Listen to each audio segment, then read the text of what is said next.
အားလုံးပဲမင်္ဂလာပါရှင်။ကြီးရဲ့ channel လေးမှာပြန်လည်ကြိုဆိုပါရရှင်။ဒီနေ့မှာတော့တခါဆက်ဆံဖူးယုံနဲ့မိန်းကလေးတွေဆွဲလန်းသွားမဲ့ဆက်ဆံလေးကိုပြောပြပေးသွားမှာဖြစ်ပါတယ်ရှင်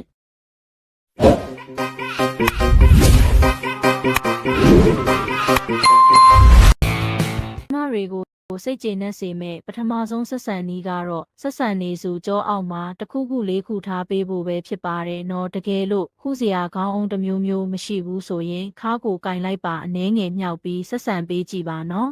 ဒီနည်းလမ်းလေးကမိန်းကလေးတွေခံစားရတာစက်တီးထစေပါတယ်နော်ယောက်ျားလေးတွေအတွက်လည်းပိုကောင်းစေတယ်ဆိုတာကိုစိတ်ကူးနဲ့ပုံဖော်မိလောက်မှာပါနော်တချို့မိန်းမတွေဆိုရင်အာသာဖြစ်ရင်တောင်ခါအောက်မှာခေါင်းခံထားလေးရှိပါတယ်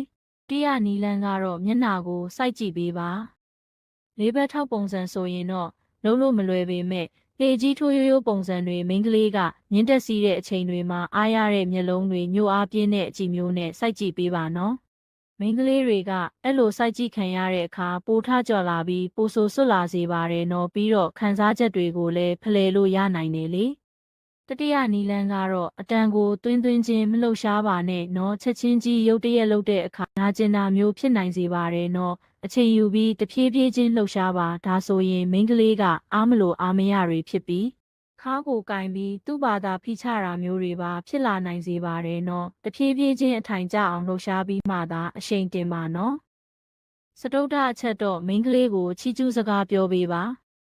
အတူနေတဲ့အချိန်မှာမျက်နှာလေးစိုက်ကြည့်ပြီးချစ်ဖို့ကောင်းလိုက်တာကွာအားရစရာလေးကွာအသေးရစရာလေးကွာစသဖြင့်တိုးတိုးလေးပြောပေးပါနော်ဒီလိုဆိုရင်အမျိုးသမီးတွေကသဘောကျပြီးကလိဖြစ်လာစေပါတယ်သူသာအပေါ်မှာရောက်နေတဲ့အချိန်ပြောပေးရင်တင့်ကိုမြင်းတယောက်လိုဒုံဆိုင်ပြီးစီးပါလိမ့်မယ်နော်ချစ်စနိုးနှမီလေးတက်ခေါ်ပေးရင်ပိုကြိုက်ကြပါတယ်နော်နောက်ဆုံးအချက်ကတော့အတူတူနေတဲ့အချိန်စီလေးကိုပါထိပေးနေဖို့ပါပဲနော်တော့ခင်ကလေးကိုအရန်ကိုမှကြိုက်ပါတယ်ရှင်ယောက်ျားလေးကိုထုပေးနေတော့ယောက်ျားလေးရဲ့ရင်ဘတ်ထိတ်ကိုထိပေးရင်ခံစားရကောင်းသလိုမျိုးမိန်းမတွေလည်းအတူနေတော့စီလေးကိုထိပေးတာကိုတအားကြိုက်ပါနော်